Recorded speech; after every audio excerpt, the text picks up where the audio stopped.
Okay, so without further ado, it's a pleasure to have Rune Haugseng, who's kindly agreed to give a seminar in this virtual seminar series. The title is Enriched Homotopy Coherent Structures. Take it away, Rune. Okay, thank you, David.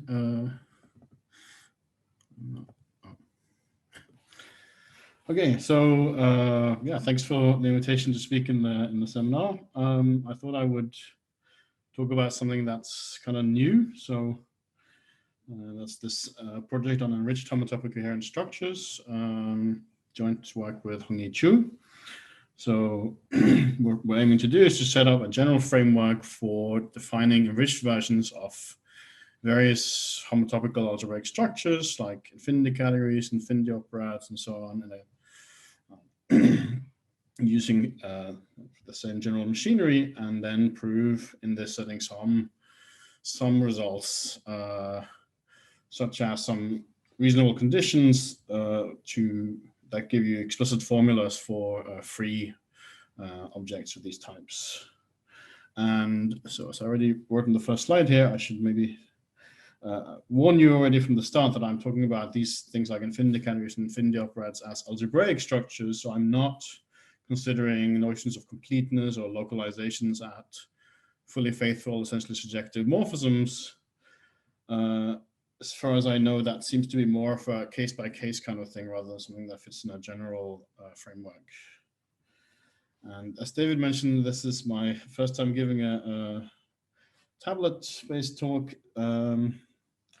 So if you think the handwriting on the prepared slide is unreadable, it's unfortunately not going to get any better. Right. So before I talk about, well, I should say in a sense, this talk will be about two definitions and a lot of examples. In the first definition or family of definitions is about the pre-enriched stage. So this is the theory of algebraic patterns and the corresponding Siegel objects, which we already wrote a paper about. So this is a way of formalizing the fact that a lot of algebraic structures can be described by some kind of Siegel-type limit conditions. So we have this general notion of an algebraic pattern, which goes as follows. So an algebraic pattern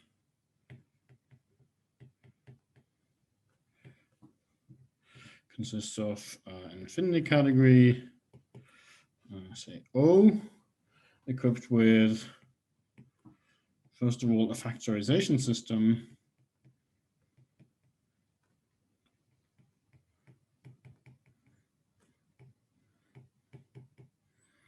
whereby every map, every morphism in O should factor uniquely as up to equivalence as so that's my morphism. In fact, it's in two parts. In the first stage, I will call the class of inert morphisms, and the second class of active morphisms. And I will try and use these notations for the different classes of maps, which are kind of just some random kinds of arrows you could make in LaTeX and not really meant to suggest anything specific about the like what these maps are doing. This is so far just an abstract factorization system. And so from this, we can define some subcategories, O act and O int, which will be the subcategories of O, where we have only active or inert morphisms respectively. And the second piece of data is a class of objects in O, which are called the elementary objects.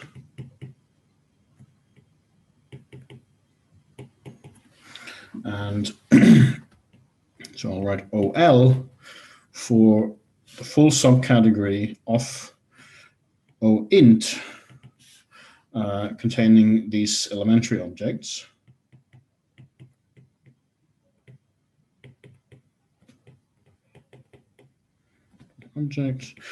So this OL consists of the elementary objects and the inert maps between them.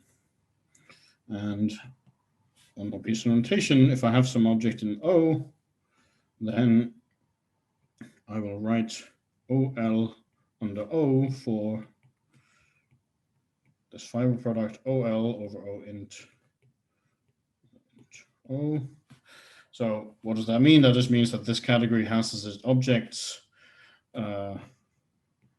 infinity category of inert maps from O to something elementary. And and then, well, the morphisms will be triangles. So little maps are inert. So, right. So that's the definition of some kind of structure. And then what are we going to do with this structure? This is supposed to define some kind of algebraic structure, which is given by this notion of a Siegel object. So if I have one of these patterns O, then a Siegel O object in some category C, and I'll also use the terminology a Siegel O space if my infinity category C is the infinity category S of spaces.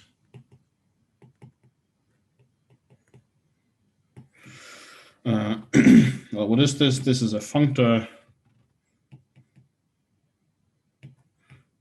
say F from O into C, such that for every object O in O, the value of F at that object O is equivalent to the limit over this the sliced category that I just defined from O.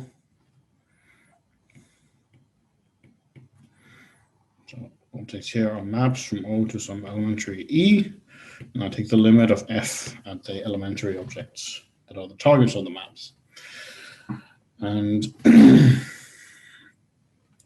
right, so that's a general definition. Now, to try and convince you that this is a reasonable definition, let me give some examples of structures you can define, you can describe with this this notion of a Siegel O object. Starting, I'll call this example 1 flat. So Blackboard bold F will be the category of finite sets. And then F star will be the category of finite pointed sets.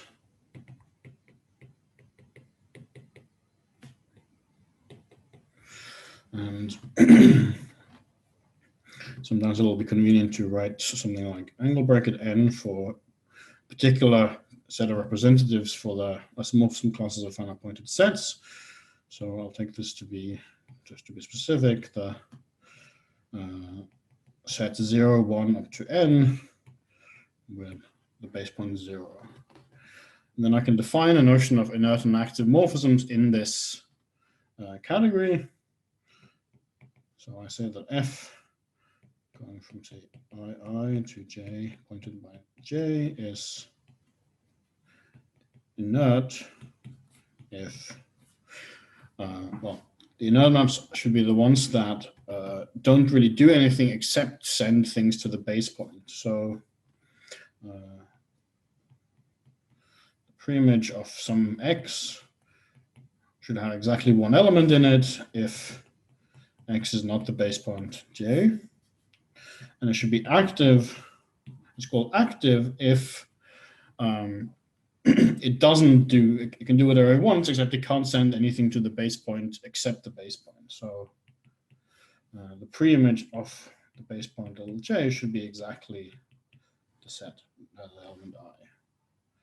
So this it's not hard to check. This is a factorization system on this category of finite pointed sets. And then I'll define the pattern denote f star flat. So it has as elementary objects the single object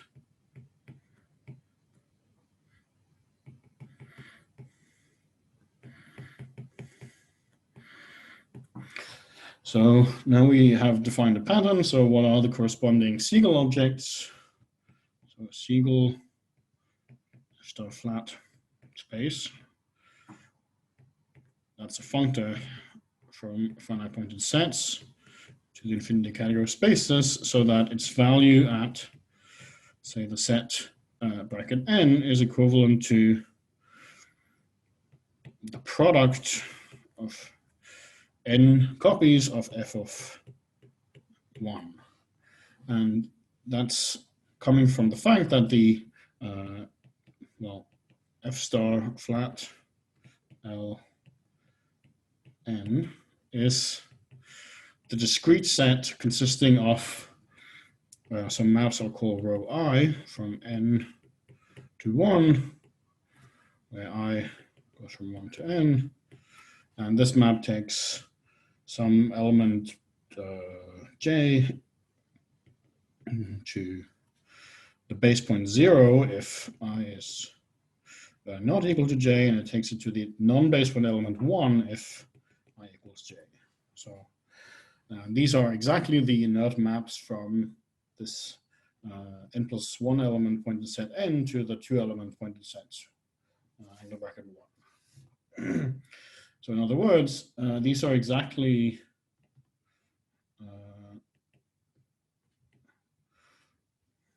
or not exactly, but they are the infinity interpretation of Siegel's special gamma spaces.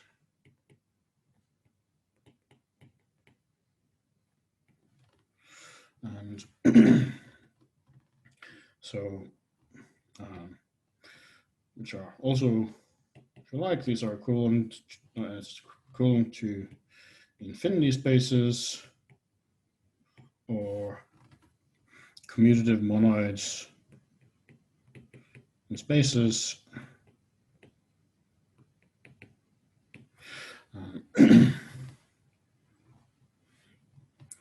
So, okay, so we'll cover this one structure that we maybe know from before, and I'll briefly mention a variant of this example that will play that's maybe not so interesting in its own right, but it'll play a structural role later on. So I'll call this one natural. So this has the same factorization system on finite pointed sets, but it has 0 and 1 as the elementary objects. And so the category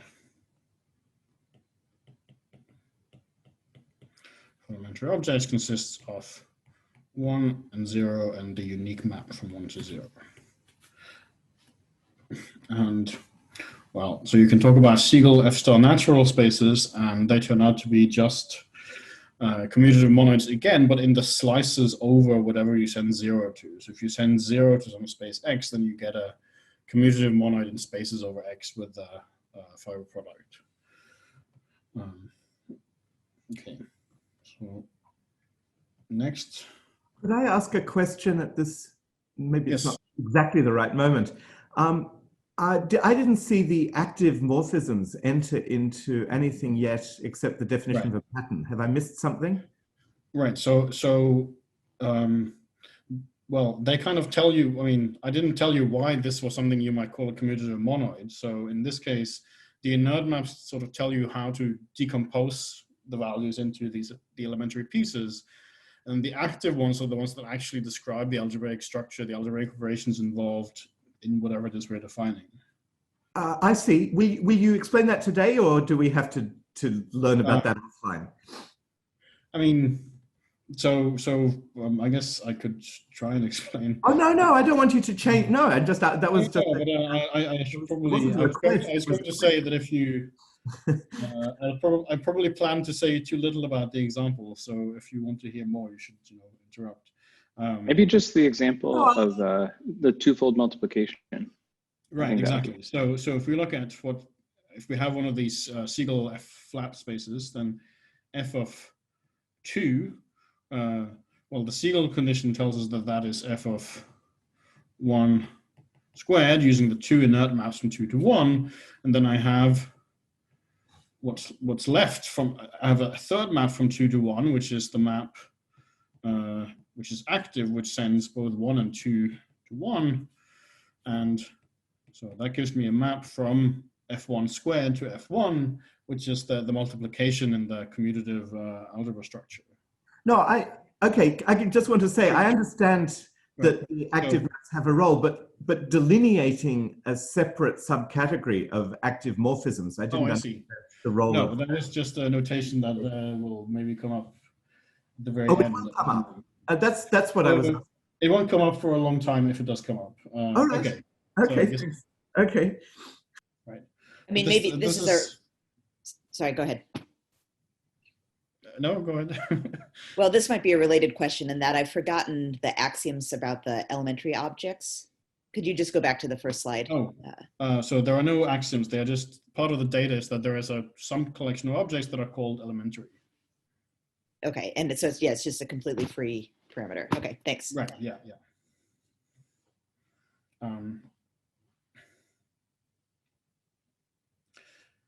Right, so the next example will involve category delta. So of course that is the category of non-empty finite ordered sets. And bracket n, as usual, denotes the ordered set 0 less than 1 and so on up to n. So this again has a factorization system. So I will say it's convenient to so the pattern that I'm describing will be a pattern on delta op, but it's convenient to define the maps in terms of delta and not delta op. So I will do that first. So a map f from n to m is called inert. Maybe I should do this.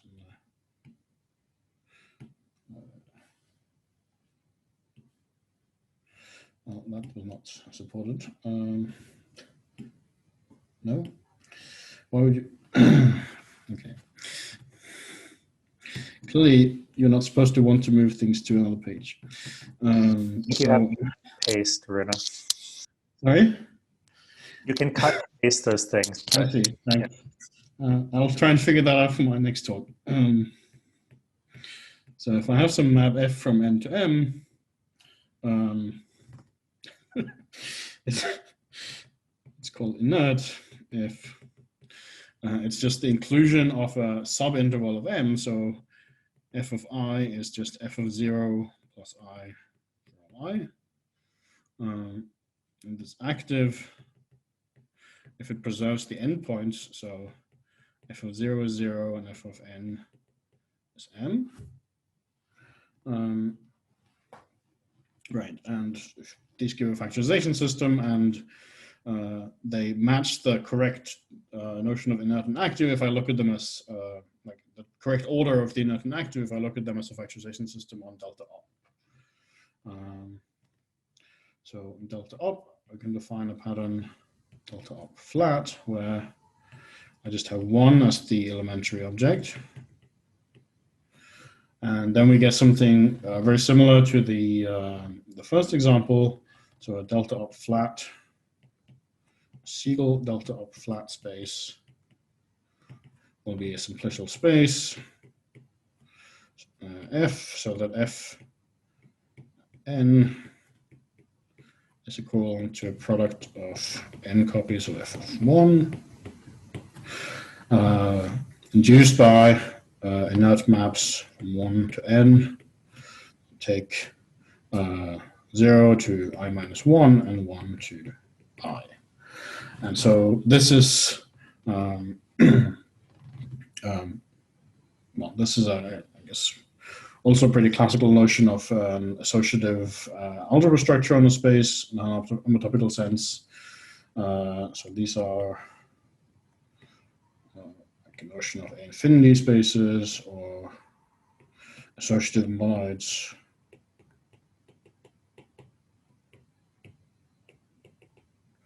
And I believe this actually also goes back to Siegel. Okay, and then I have a variant of this example. So I'll define delta op natural to have both 0 and 1 as elementaries. So the category of elementaries has these two objects, and now there are two maps from 1 to 0, because there are two inert maps from two ways of including 0 into 1. And so what is the corresponding Siegel condition? Well, if I have some simplicial space F, then the condition says that F of n is equivalent to an iterated fiber product of F of 1 over F of 0. Okay. And there are n copies of F of 1. And so this exactly recovers Resk's Siegel spaces. So this is a way of encoding the algebraic structure of an infinity category. Rune, sorry, could you just tell us again the definition of the Siegel condition for arbitrary collection of elementary objects? Thanks. Here, and then so in this case you will see that for the Siegel spaces, the well,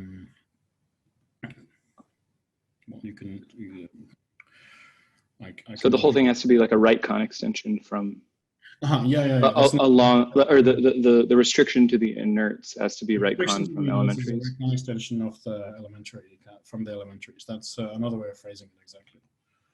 Okay, cool. And O super L, that was the inert maps among the elementary objects. Yeah. Okay, awesome. Thanks a lot.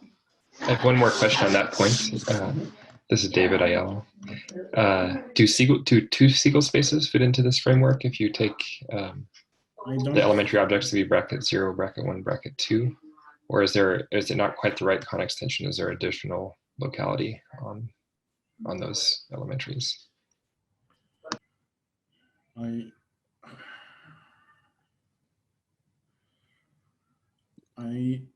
While you think about that, could we see the previous page? Oh, sorry. Yeah, I think you don't get that, but I don't think I can say anything about it on the spot. Sure thing. Thanks. And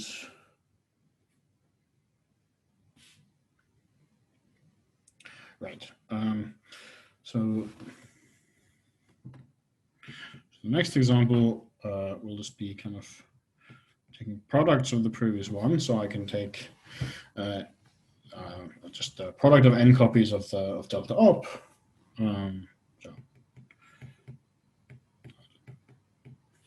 And this is a vectorization system where the inert and active maps are defined component-wise.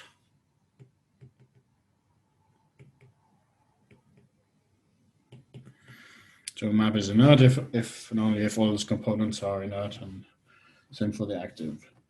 So again, we can define two patterns here. We can define the one I'm calling delta n up n flat.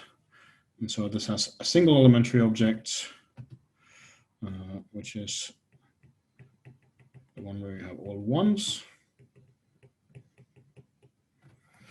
And well, the Siegel delta op n flat spaces turn out to be en spaces. That's not particularly obvious. That is a consequence of the Dunn-Lowry additivity theorem for En algebras.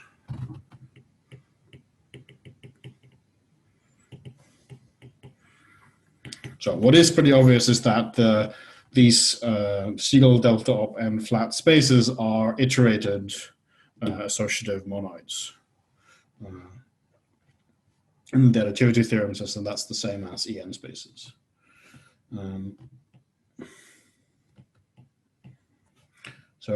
But we have a different structure where we can take, so I define delta op n natural. In this sense, as its elementary objects, those I1 up through In, with each IS being either 0 or 1. So there are 2 to the n elementary objects. So for example,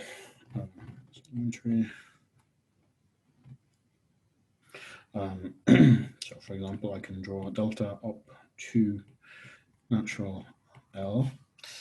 It's getting a pretty high number of indices on this delta. Sorry about that.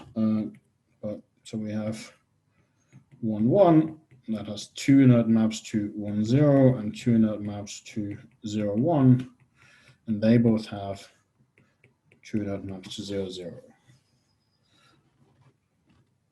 And now the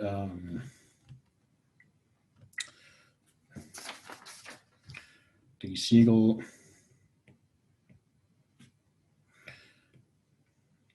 I guess I even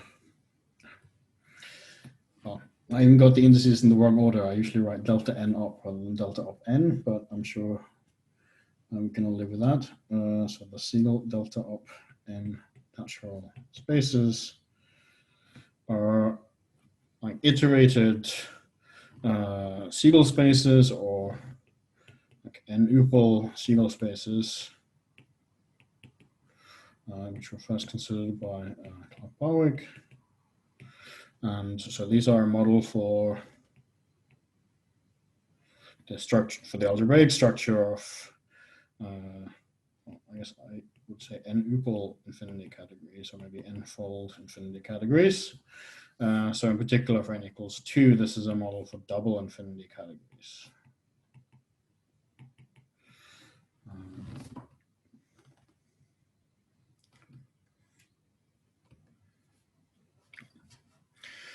Okay, no.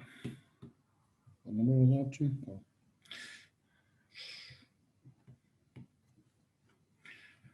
Okay, and now we have a somewhat similar example using the category theta n. So I'm not going to define completely the category theta n, but it is, you can define it inductively.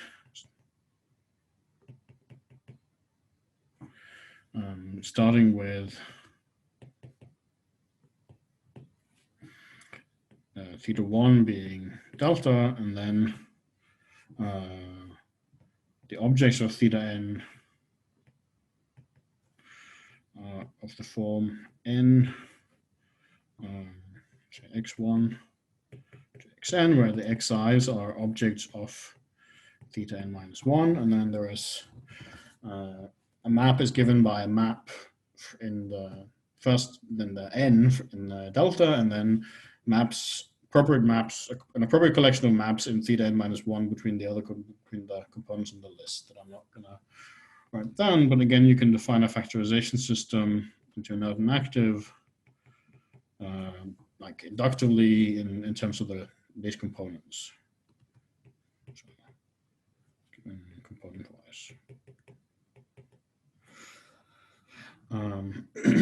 And then I can also inductively define an object I'll call the I cell, Ci, which is 1, Ci minus 1, except that C0 is defined as 0 with nothing in the list, because there's not allowed to be anything. Then I have another, right, so I have this, so I'm defining 2 pattern structures on this as well. So the flat one, I have just Cn as elementary, and then the corresponding Siegel theta n of flat spaces are again En spaces. This is again like a variant of additivity. and I think the other part of the comparison is in a paper of Clark Barwick on operator categories.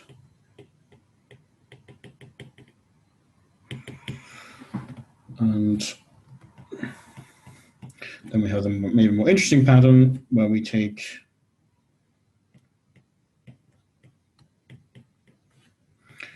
all of these cells, C0 all the way up to Cn, as elementaries. And then we get, as the Siegel theta n up natural spaces, Resk's notion of theta n spaces, which are a model for infinity n categories.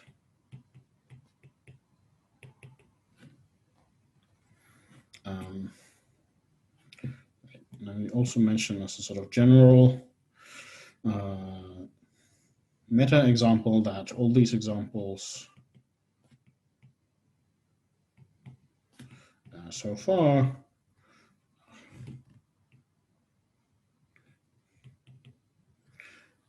like are special cases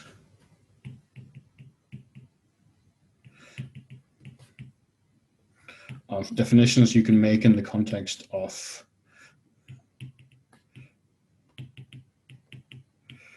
Barwick's perfect operator categories.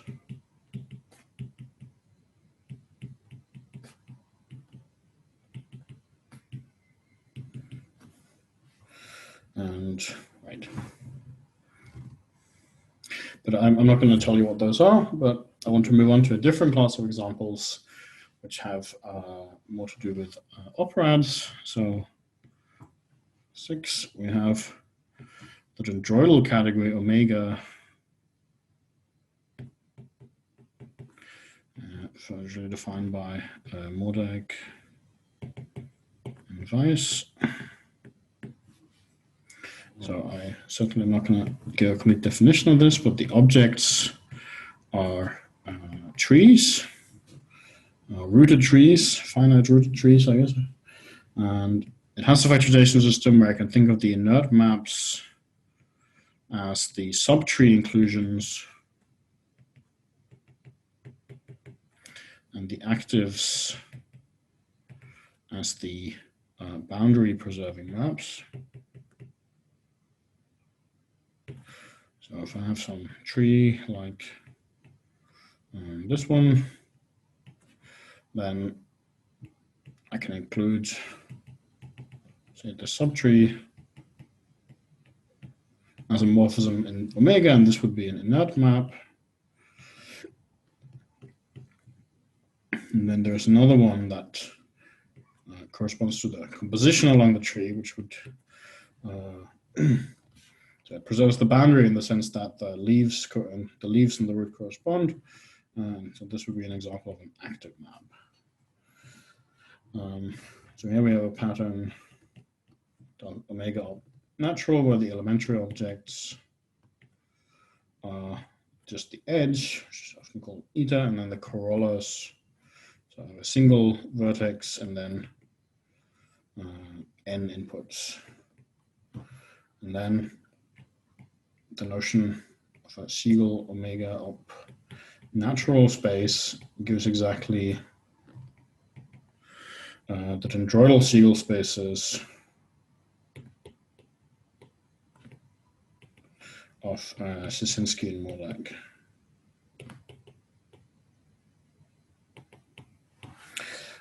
And well, maybe I'll stop talking about the flat patterns for now. That you can still make them.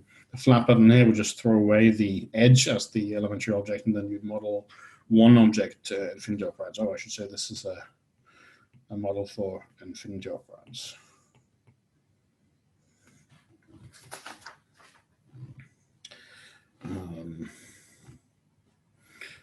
And sorry, Rune, could you just say that again? What you said? If you throw away that one, you get single colored infinity operads. Right. So if I take omega up flat, which has only the corollas as elementary, then that I model one object infinity operads. Okay, great, thanks. Because You can have some. Sorry, I didn't mean to make you write it. Yeah. Well, I mean, like I was saying, I probably plan to say wait a little about the examples. So so the Siegel condition here will tell you that the value on a tree is some iterated fiber product of the values at the corollas and the edges. And here, if you forget about the edges elementary, you just get products, and that corresponds to having just one object. Right, and then we have some categories that describe other variants of operads. So these are all from the work of Phil Hackney, Marcy Robertson, and Donald Yao. So they have a category, I think they call it gamma. I'll stick with my Blackboard bold convention. So this is a category of acyclic directed, connected as well, graphs. And I should say that this family of examples is one I'm not so directly familiar with myself, but so again, we have, and they all have, as in this example, we can think of the, there'll be, this is a category of graphs, and we again have some analog of the inerts as the inclusions of sub-objects, in this case subgraphs, and then the axis will be a notion of boundary preserving map. And then we can have as the elementary objects, the graph with just an edge, and the graphs with a single vertex, so you can have some number of edges coming in and some number coming out. And so this gives you the notion of an infinity properad as a Siegel object in spaces. Right. I should say Hackney. So I'm confused because I think if you leave out the colors, so if you do the flat, this looks basically like Merkulov's wheeled props. So are infinity properads in fact a colored version of wheeled props? I don't know. I mean, I'm probably like messing up the details of the exact. Well, it depends what you mean by directed. I think I don't a top to bottom ordering, whereas so they're like rooted as well. Whereas I don't think these are supposed to be rooted. I think I am not qualified to answer in detail. I know that they have several variations of these kind of categories of graphs and trees that describe. They definitely have a version of it that describes wheeled infinity operads. Ezra, these are acyclic, meaning that they're not allowed to have directed cycles. That's exactly what wheeled props are. That's precisely the condition. I think wheeled props are allowed to have directed cycles, maybe. No. Okay. If you had directed cycles, I think that's exactly his intuition, that the free wheeled prop is a sum over exactly this category of graphs. Yeah. So I don't know if from what I wrote that you can say exactly which category of graphs I mean, but anyways, so right. So again, they have so again in the work of Hackney, Robertson, Yao, they have other categories of this type. So they have a category that I think is called Xi, where we have a category of unrooted trees,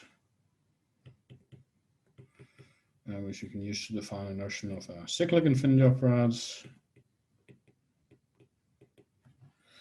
And then there is a category U, which is a category of undirected graphs.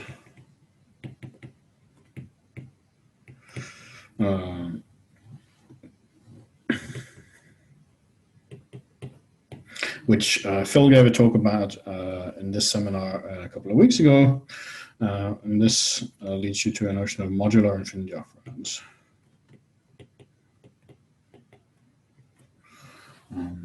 So all of these categories are fairly complicated to define, but once you have defined them, you can interpret them in this framework that we're setting up here. And then finally, a general class of examples is that if I have any infinity operad in Lurie's sense,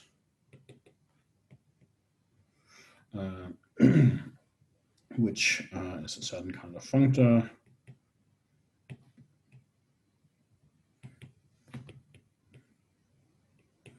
from some infinity category O to finite pointed sets,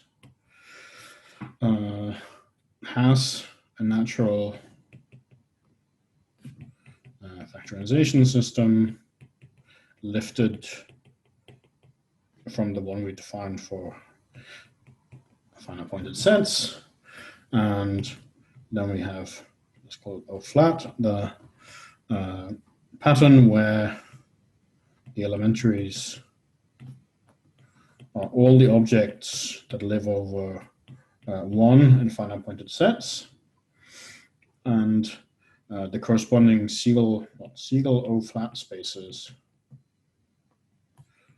are the same thing as O algebras in spaces, well,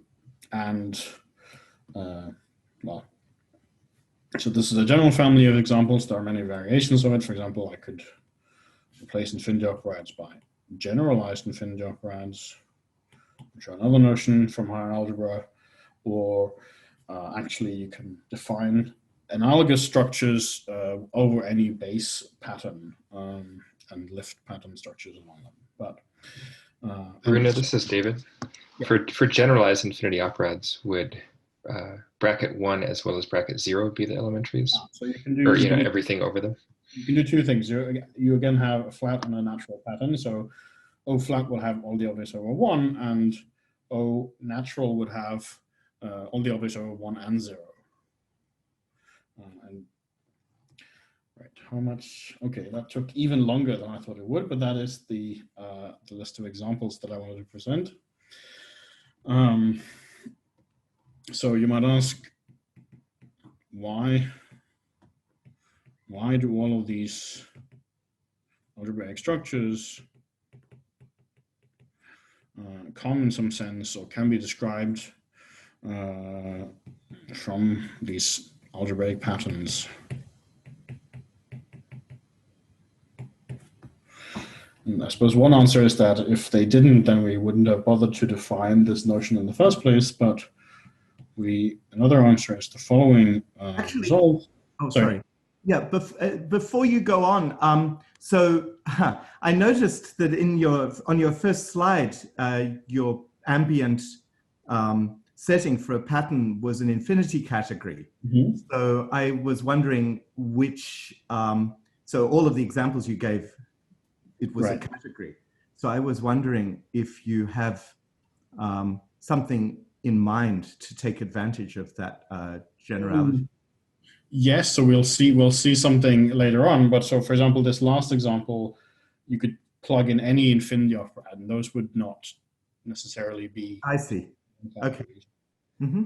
Or I think there is some variant of this category of graphs that is actually a 2-1 category. Oh, interesting. Okay. Right, but I want to mention the following result. There is a kind of footnote here to come later, but so if we have some small infinity category I, and T is some monad on S to the I, so just functors from I into spaces, such that first of all, T is a Cartesian monad, which means that the multiplication and unit are Cartesian natural transformations, and just as a functor, T is accessible, and again as a functor, T prefers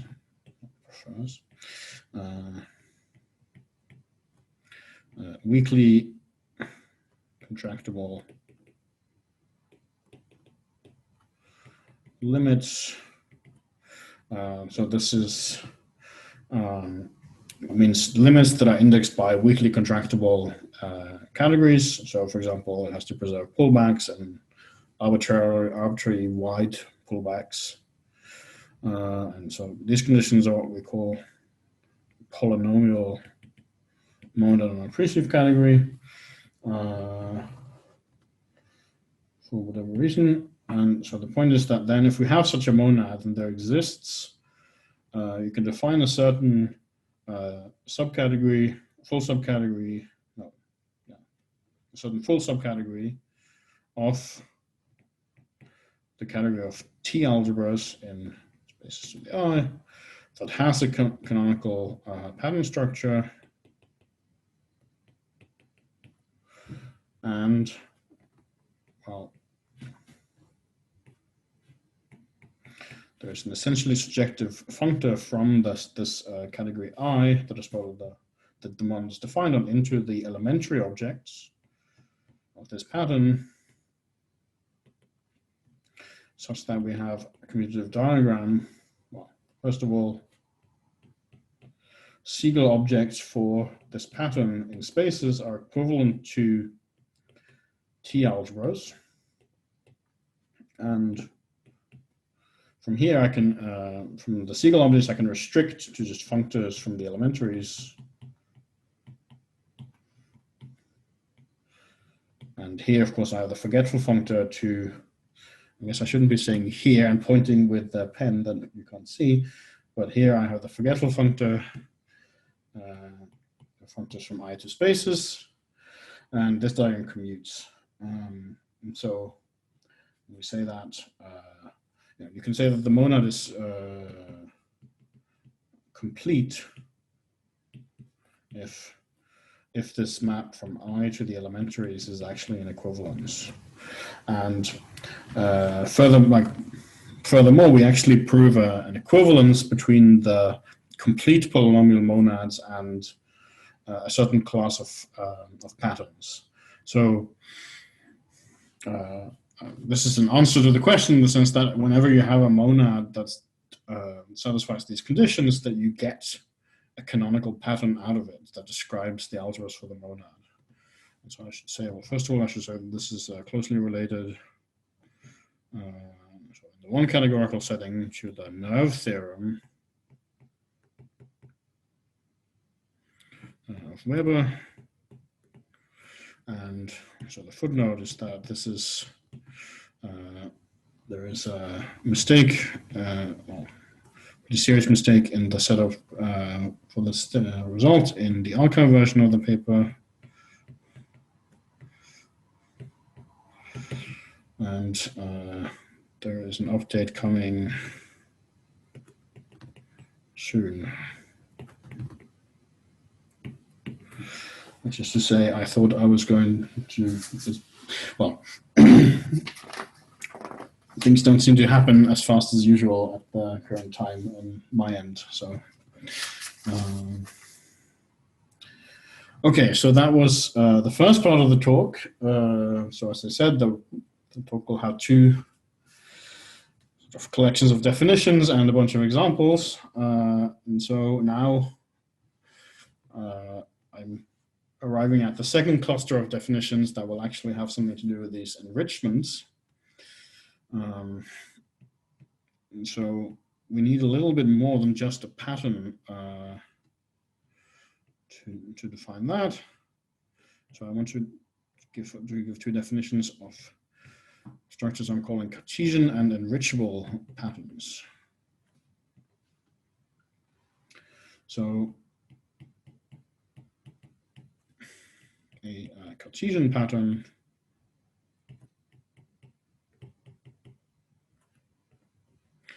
well, it's an algebraic pattern together with a morphism of algebraic patterns.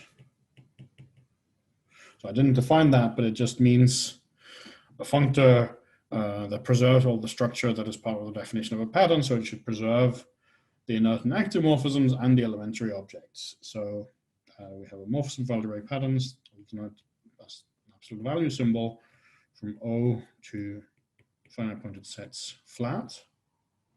And this should have the following property, that if I look at this OL under O, so what I'm the thing that defines the Siegel condition, the morphism of patterns gives me a functor from that to the corresponding thing for f star flat. And this should be an equivalence. And so this, of course, is the discrete set of these row i's that I defined at the very start of the talk. So, so note if I have one of these Cartesian patterns, then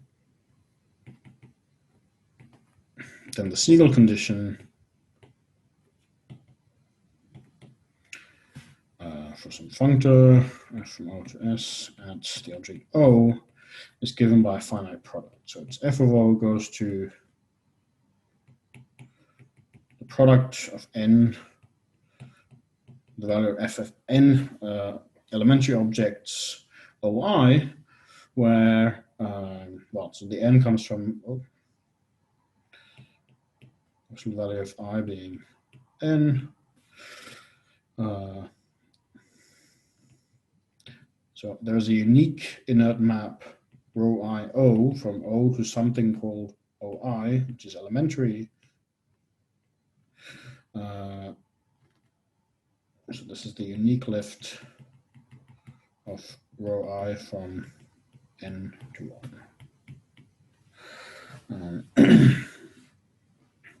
So the idea is that this notion of a Cartesian pattern captures those Siegel conditions that are given by finite products. So examples. Hey, Rune, this is David again. I might have missed this. You might have said it. Is part of what's meant by a morphism of algebraic patterns that it's like it respects the factorization systems and maybe is better? It's inert co-Cartesian or something? No, it's the smallest thing you want. So it only has to preserve the inert and active morphisms and the elementaries. Okay. So Thanks. The general notion of a morphism of patterns doesn't necessarily preserve Siegel conditions at all. Okay. Because that certainly follows from this. It will preserve the Siegel condition if this induced functor on slices is co-initial, but here it's even an equivalent, so it certainly does. Thanks. Right, so well, I'm not going to write out all the examples again, but all the flat patterns from before are Cartesian patterns, and I'm not going to try and define any of the particular functors to finite pointed sets, but you can, I guess, take my word for it that they do exist, at least, well, yeah. And then could you just maybe indicate like one example, like say from theta n? That'd be, if that's tough, then does it like count the number of n cells? Delta up to finite pointed sets. So it'll take, well, it takes n to square bracket n, and then counts gaps or something. If you, yeah, exactly. So if you restrict to the active morphisms, then it's just the forgetful functor from ordered sets to finite sets. And then it does something else in the inert maps. I'm not sure if I'm going to get this right if I try to write it. So if I have a map f from n to m, then I want to in delta, I want to map from m to n and f star.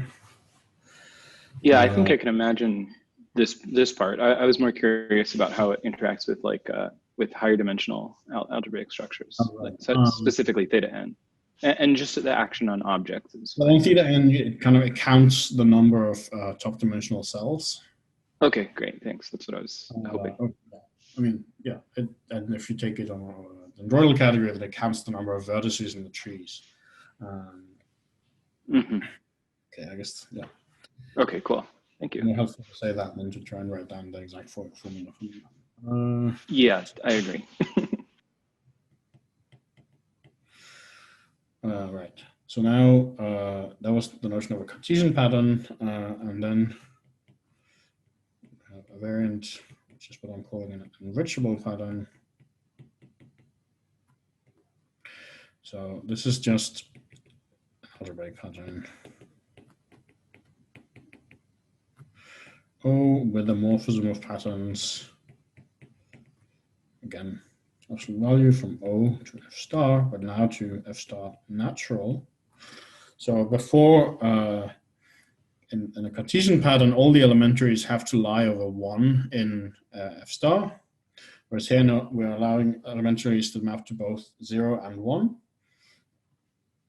And this should have the property that if I forget, so O flat will be the fiber product from F star natural to F star flat, which is just a fancy way of saying that I forget the elementaries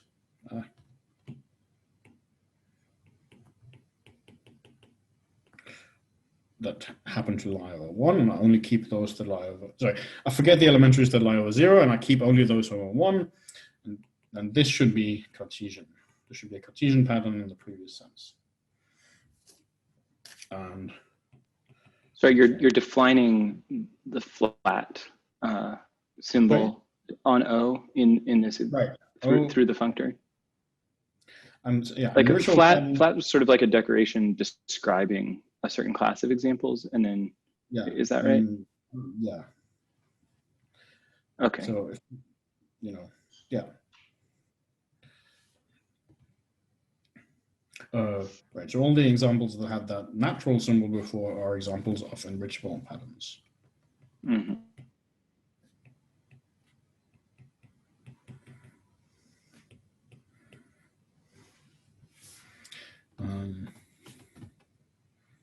And right. So if you have one of these enrichable patterns, it's convenient to use the following terminology.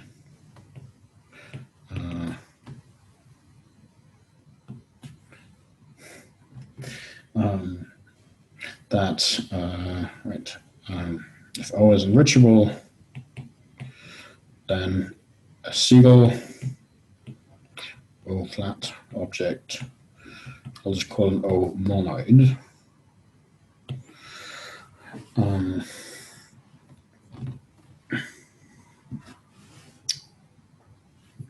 Right.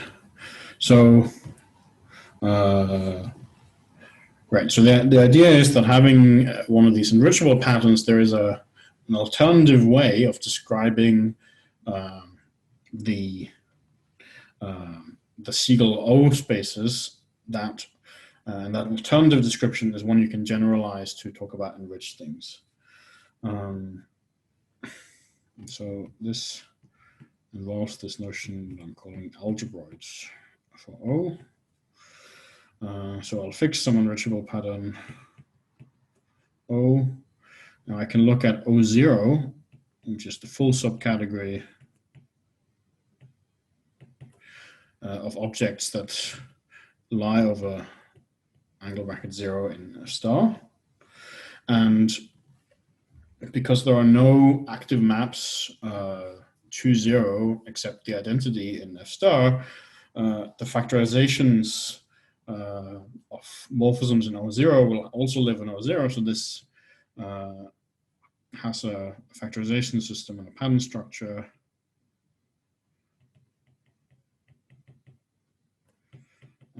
Just by restricting that on O to the objects that lie in O0. And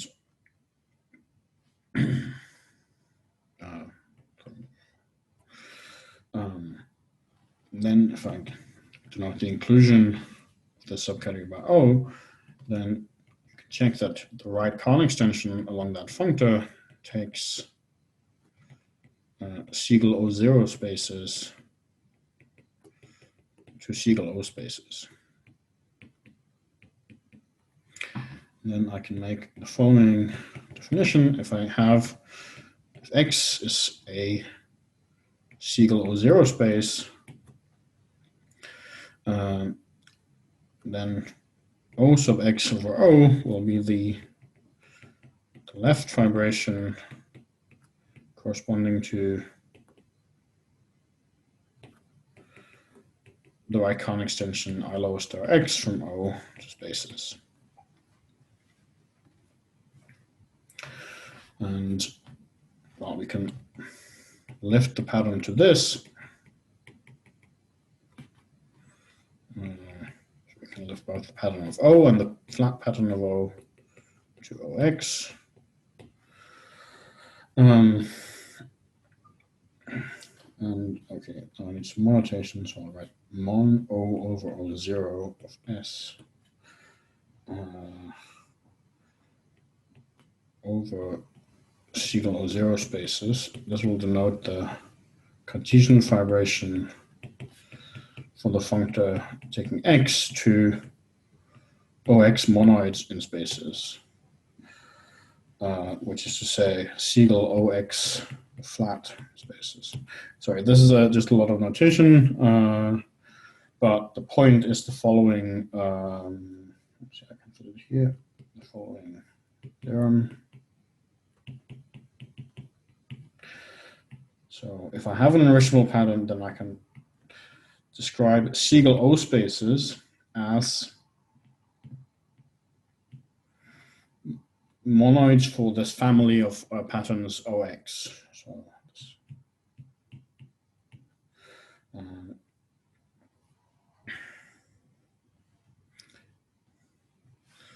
So the functor will take some OX monoid spaces to its left Kahn extension along the forgetful functor OX to O. And that turns out to restrict to these subcategories to give an equivalence between the Siegel O spaces and the monoids for this family.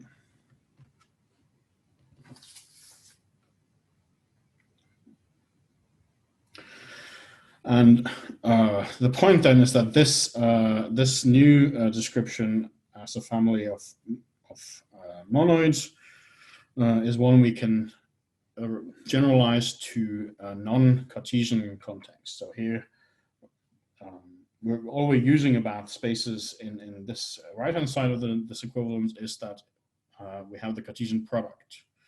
And so we can make a new definition where we replace the Cartesian product in spaces with some tensor product that is not Cartesian. Okay, sorry. So, right. So, okay, first of all, I can define an O-monoidal infinity category.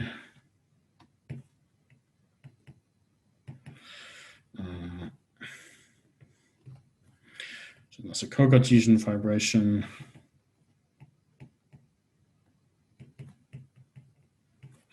that corresponds to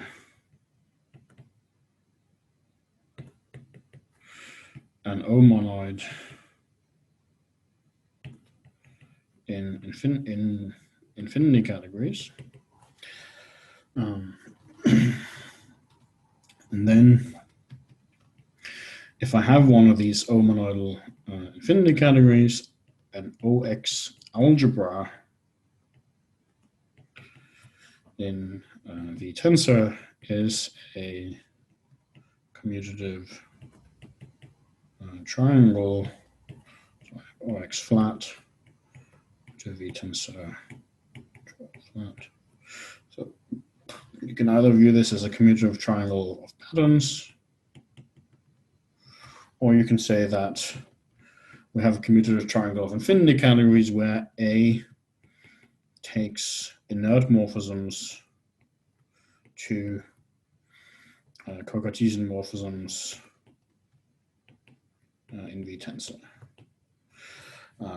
So if I take, say, O to be F star, then this exactly recovers notions of algebras in symmetric monoidal infinity category as in higher algebra.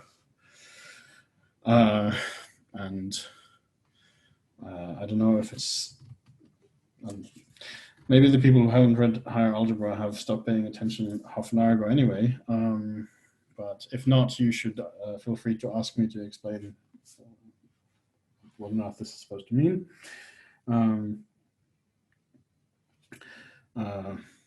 Right, but we have this definition, and then finally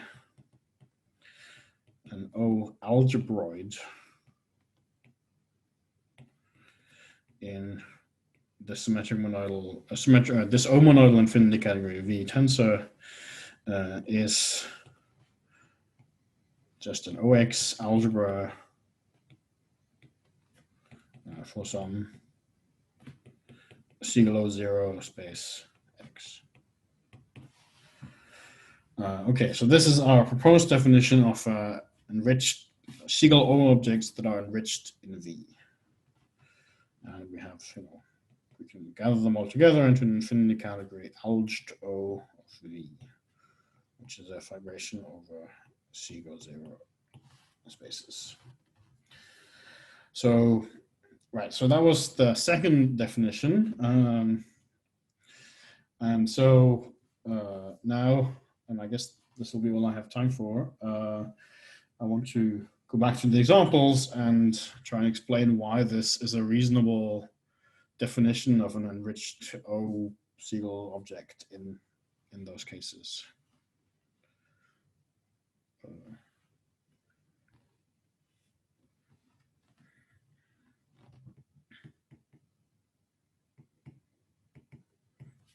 So first, let's look at delta op with the natural pattern structure. So in this case, delta op 0 is just this single object 0. And so a Siegel delta op 0 space, that's just a space. And so I get this OX corresponds to delta op X, where X is some space. I have a fibration delta op X to delta op. And this is the left fibration for a functor that takes n to the product of n plus 1 copies of X. And so I can think of an object of delta op X as a list x0 to xn, but these are points of X. Or I can suggestively draw this as a sequence of arrows where the vertices are labeled by these points of X. So then we want to look at algebras for this thing in some monoidal infinity category V. And that just means here that we have, if I look at the fiber over n, I should get the product of n copies of V, where V is what I have living over 1. And so in particular, the objects that live over 1 in delta X, they are pairs x0, x1. I call my algebra C. I have an object C x0, x1 in V. And now in delta op X, I have a map. If I have x0, x1, x2, I have a map that lives over the interface map D1, which goes to x0, x2. And over in V, that transforms into a map C x0, x1 tensor C x1, x2 to C x0, x2. So that is the kind of composition map you'd expect in an enriched category. And similarly, we have a degeneracy map from X to X comma X, which transforms into a map from the unit of V to CXX. And so the data that is encoded by this algebra C is the kind of data you'd expect in an enriched infinity category whose space of objects is X. And indeed, this recovers the definition of an enriched infinity category from my paper with David Gepner.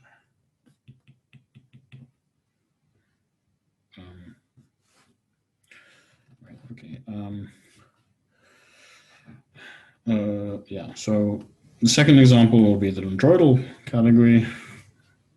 Now again, omega up 0 is just a point. It has the unique object that is the plane edge, and omega up x has objects, well, trees where the edges are labeled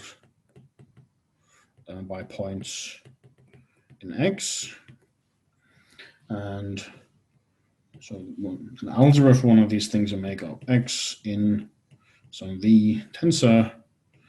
I'll just say that V is symmetric monoidal, so this low array of star. That's just for simplicity. This works more generally for any omega up monoidal infinity category, but I don't actually know any examples. So the basic data is that if we have, if I call this, I probably shouldn't call it O because everything's called O. Phi. So phi of the basic data will be what I assign to the corolla. So for the corollas, I have, you know, say n inputs labeled by points of x and some output. And to this labeled corolla, I assign some object of v. So that'll be the object of multimorphisms from x1 through xn to y in my enriched infinity operand.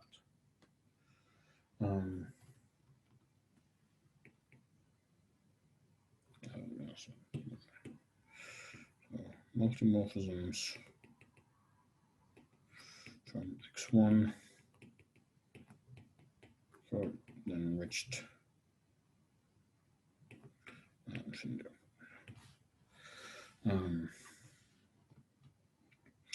And we recover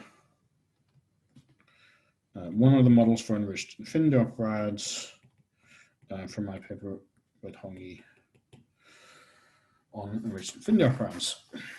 So, and again, we can do, well, we can do the same kind of thing for these examples that I discovered from the work of Hackney, Robertson, and Yao. So we have a category, the category gamma up, which was the category of directed graphs. Now again, here, gamma up 0 is a point. So what we're looking at in gamma up x will be graphs where the edges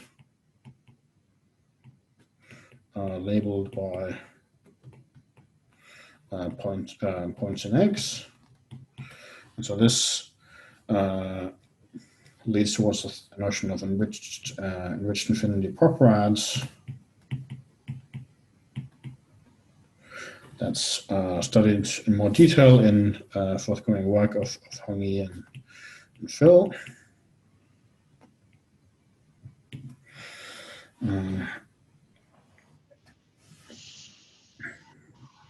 And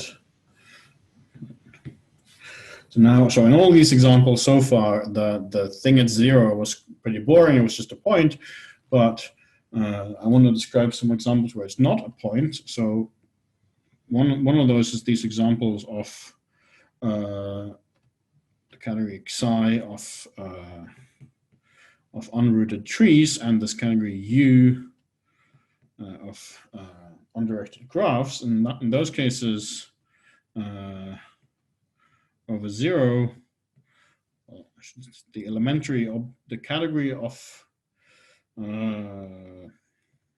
elementary objects over 0, 0 up, natural.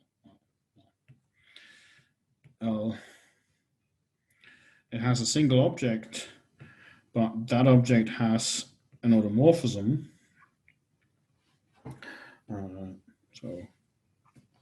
So this is the groupoid BZ mod 2 And so the Siegel psi 0 spaces are equivalent to spaces with a homotopy Z mod 2 action. And yeah.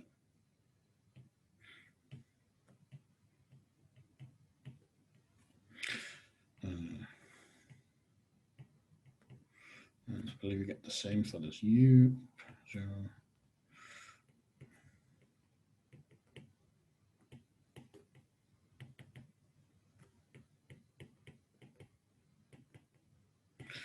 So in these cases, you get some notions of enriched, cyclic, and modular infinity operads. And these, I think, really have not, these remain to be studied at all beyond just the fact that we have this definition that falls out of this general framework. And then, okay. Well, an example where the thing at 0 is even bigger is theta n. Theta n up natural. Well, what is theta n up 0? Well, that's exactly a copy of theta n minus 1 up with as a pattern. And so we have a notion of a theta. So we get this vibration theta n x up theta n, where x is a Siegel theta n minus 1 up space. So the idea is that so this we can think of as being an underlying infinity n minus 1 category. And then we use that to define a notion of an enriched infinity n category where the n morphisms are enriched in some v. So let me try and say that's maybe a tiny bit clearer in the case of n equals 2. So we have C is some infinity category, more precisely Siegel space. And then this theta 2 C has objects that are sort of two-dimensional objects of theta 2, which we can think of as these two-dimensional pasting diagrams. But the objects will be labeled by objects of C, and the morphisms in this diagram will be labeled by morphisms in C.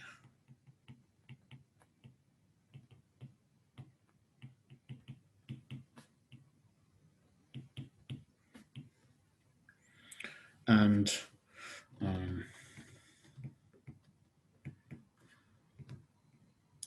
so the algebras for that in some V are supposed to be some diagram like this. And this is equivalent to an E2 monodal infinity category. Let me call the algebra K. And the point is that to the data of two objects and pair of parallel morphisms between them in C, I assign an object in V, which I want to think of as the enriched object of two morphisms from F to G.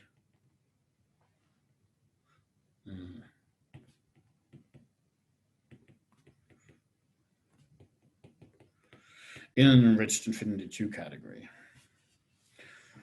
So this definition produces a notion of an enriched infinity n category in this way. And maybe I'll, what did I get to? The final example, I will just state very briefly that if we plug in instead delta up n natural, then we get a notion of enriched n-uple infinity categories. So for example, enriched double infinity categories are n equals 2. And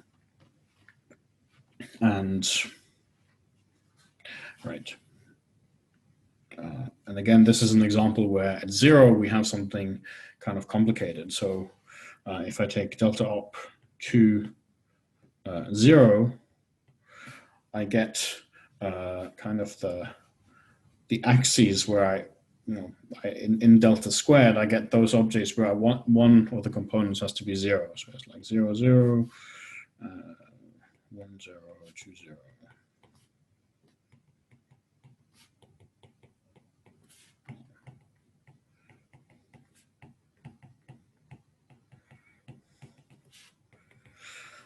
And these three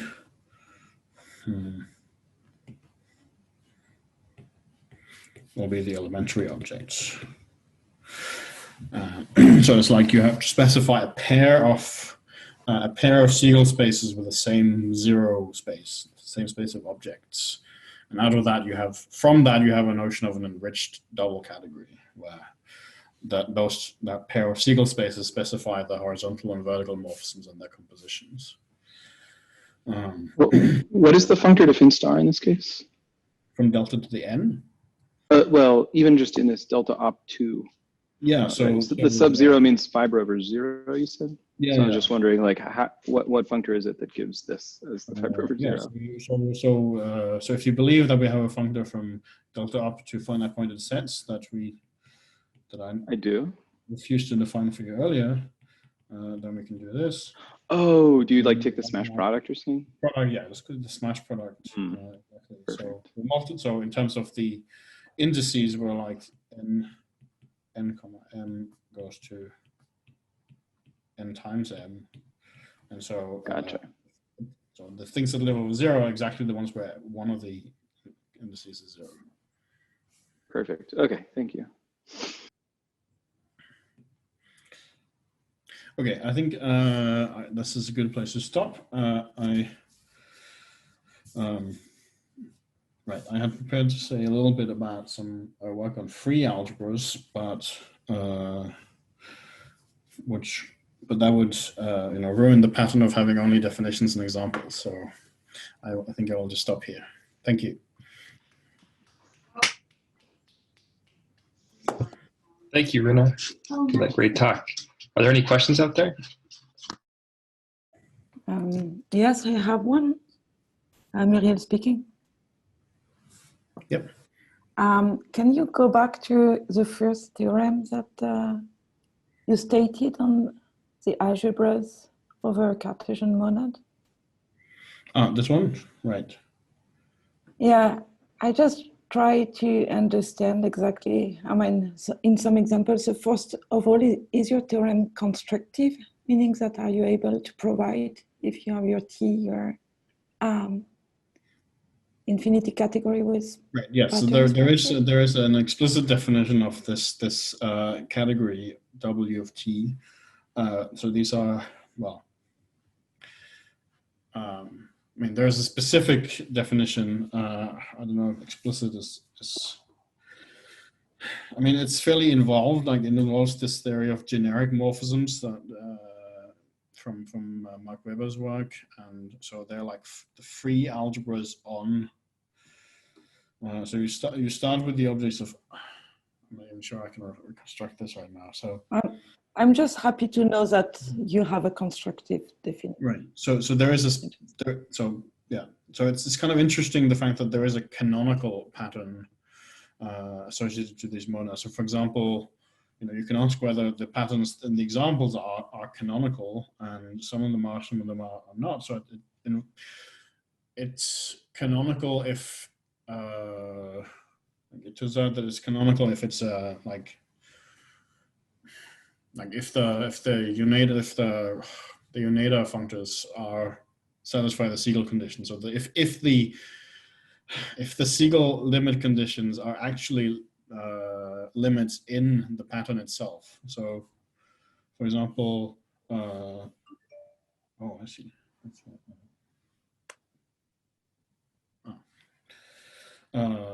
for example, delta op natural is a canonical pattern because bracket n is a push out in ordered sets of copies of 1 and 0, like to give you the Siegel condition. While F star is not a canonical pattern, and the canonical pattern is actually given by spans of finite sets.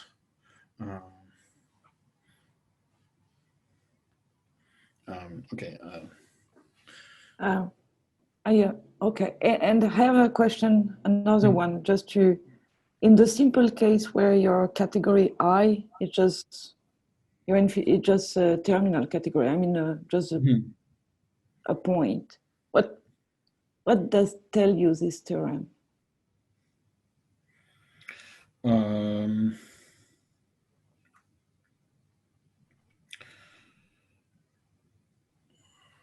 Well, let's see. So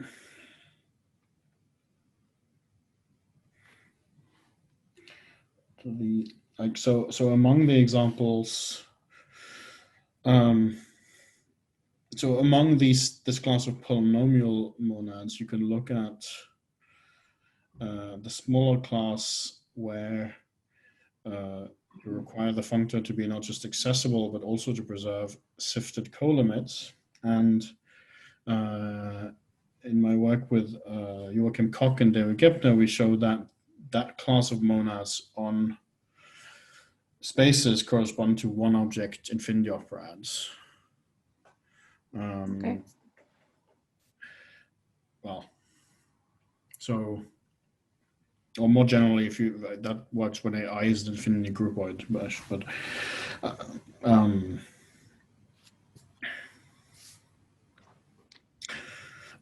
so right, so there you would certainly get this kind of canonical pattern for any one object infinity operand, and the canonical pattern would actually be the Lovere theory of the monad in that case.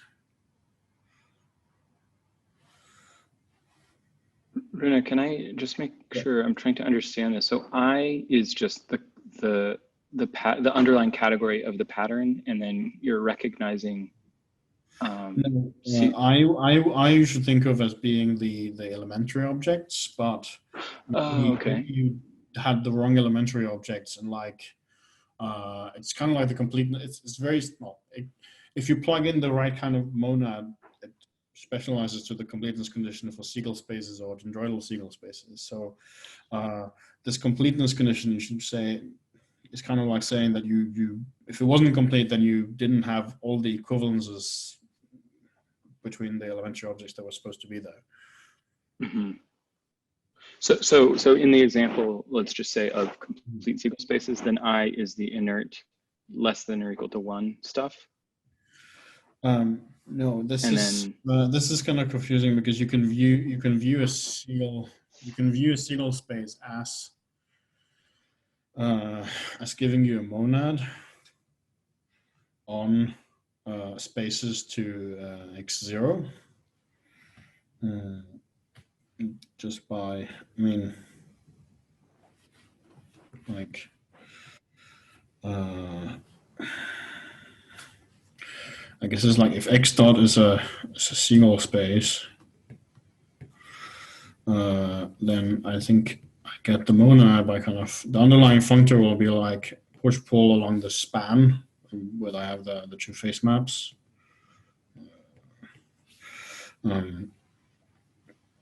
So it will go from spaces to the x0 to spaces to the x0, like restricting to x1 and then doing the left constant to the 0, and then the well, right. I mean, you have. So that's the monad. That's the monad T. Or sorry, the additional structure of a monad is the extension to it. So for example, like the multiplication in the monad will come from the fact that you have, well, x2 is equivalent to the fiber product. So that's like the span from x2 to x0 and x0 by the outer face maps will correspond to the square of this map. Like this, so if I call this functor t, then this span corresponds to t squared, and then I have a map from the interface map from x2 to x1, and that gives me a map from t squared to t as endofunctors done in terms of spans. And so this T is an example of a polynomial monad in the previous sense. And this monad will be a complete polynomial monad if and only if X dot is a complete Siegel space.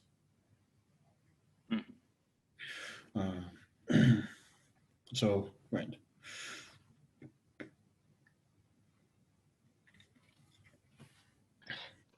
Okay, Rune, great. This is David. I had a question that was just prompted by your comment there. Are there natural examples that you know of algebraic patterns whose category of elementaries is not a stratified homotopy type? And by that I mean whose elementaries have some endomorphisms that are not isomorphisms. It seems to be a feature of many, and I would imagine that it's useful for having a formula for free objects, though you would know the answer to that.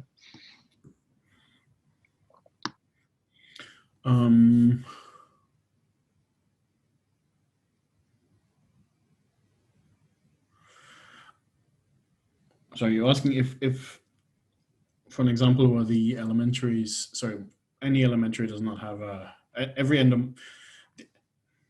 there are endomorphisms among the elementaries that are not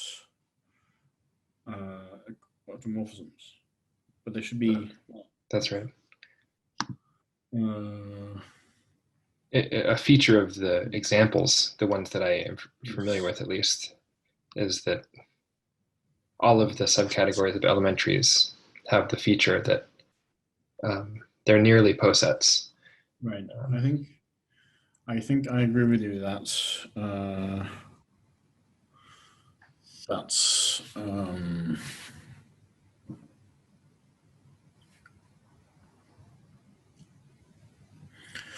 But your theorem, I imagine, would output examples where that's not the case. And I was wondering if there's a natural example of elementaries that are not a stratified homotopy type.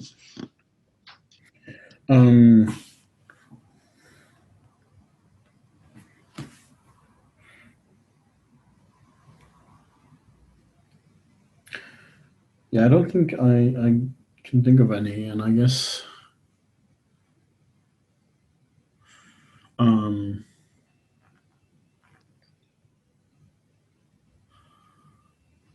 I'm not sure if the conditions that we have in that theorem imply that there can't be any, but right. And maybe related is the formula for the free objects that you were going to give, that I look forward to hearing at some point in my life. Do the conditions for such a free formula require, ultimately rely on this feature of elementaries for there to be sort of a filtration of arity or something like that?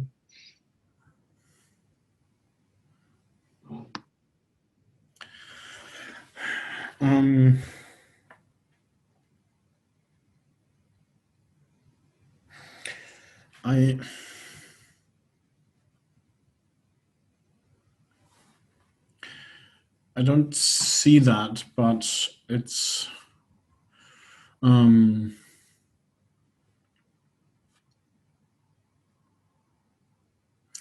like we also don't claim to have, well, no, I guess we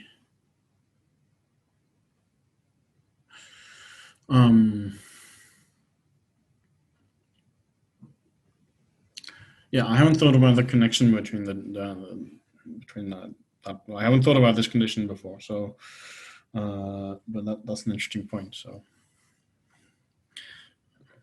thanks. My instinct is that there's some interesting examples of things that are like algebraic patterns. However, the elementaries might not be, presheaves on the elementaries might not be what's natural, as opposed to presheaves satisfying some little bit of additional descent, possibly such as in the two Siegel case. or in the case of factorization algebras, where the basics are just, in the case of n manifolds, Euclidean opens. So go ahead. I just wanted to comment that, I guess. So what we do with the free algebras is kind of first just observe that if you look at algebras in spaces, then it often happens that the free algebras are just given by taking the left Kahn extension from the inert subcategory to the whole pattern, and then you can boost that up to, say, if you have a Cartesian pattern, you can boost that up to get a formula for algebras in a non-Cartesian target as well.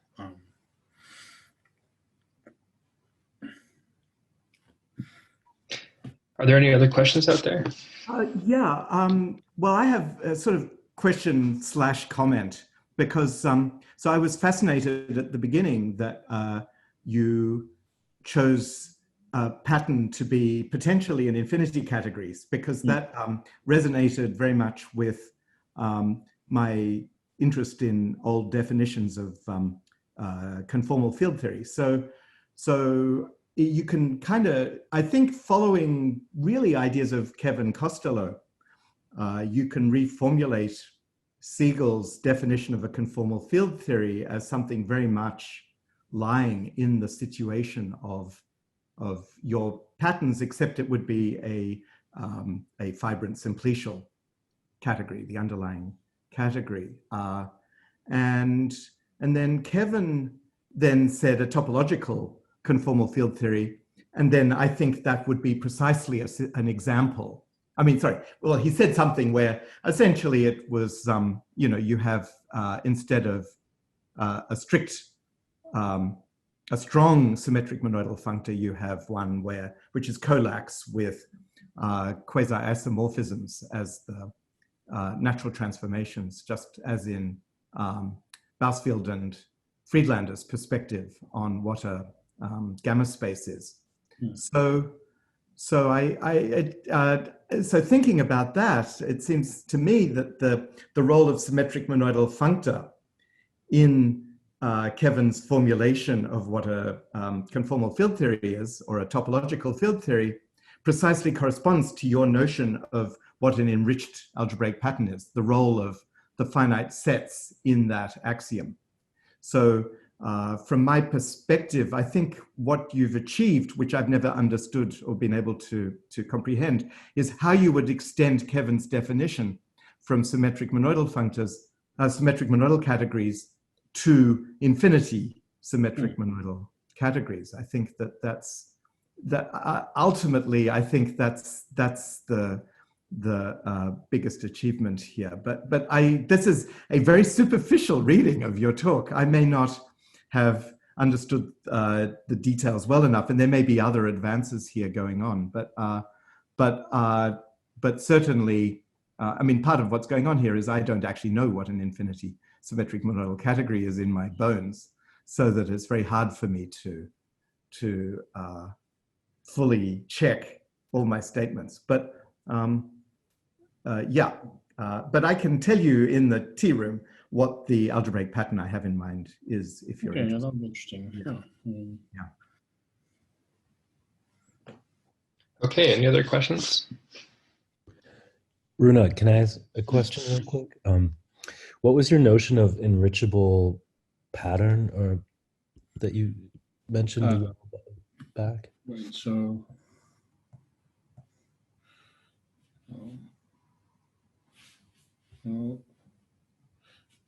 yes. So it's just a pattern with a map to finite pointed sets that preserves the structure, and where I have the natural pattern on finite pointed sets, so I'm allowing both the 0 and 1 as elementaries. And then if I forget that I had 0 as elementary, then I get a Cartesian pattern. Which means that. So I see. Okay.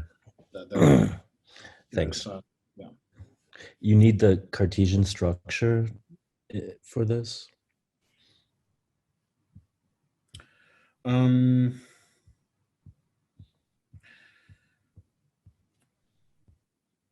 mean, I guess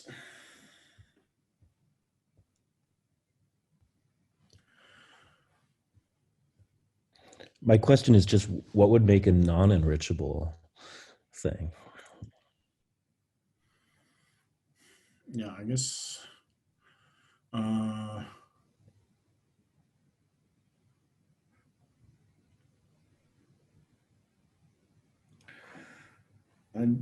don't know if I actually know any. No, I guess an example would be something like, I mean, a stupid example really would be something like take spans of finite sets. That doesn't have a map to finite pointed sets, but then you could probably develop the theory in terms of spans of finite sets instead of finite pointed sets. So it's kind of, Okay. like, this is more like a notion that fits a lot of examples rather than okay, I see. canonical thing, I guess. Okay, thanks. We can chat about it later.